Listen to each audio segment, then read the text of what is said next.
ويلكم تو مشجن. لا تشوفوا من قوة الحرارة اليوم حر جدا. قلنا عشان نطبخ بيض على أشعة الشمس. حطيت المقلاة هذا لمدة 5 دقائق خارج.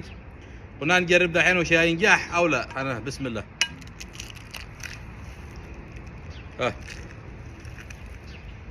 والله انا نجحت. شوفوا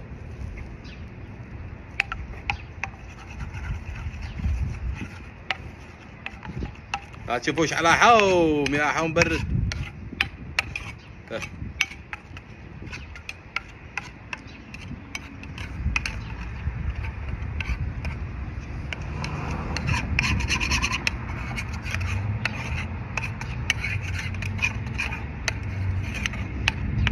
نجحنا بيض في الخارج.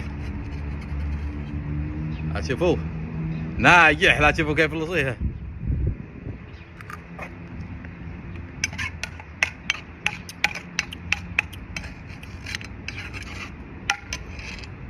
بيض ناجح ولا اروع على اشعة الشمس. قولوا لنا في اي بلد انت، وهل تستطيع ان تنجح بيض على اشعة الشمس؟ حطوا لنا في التعليقات.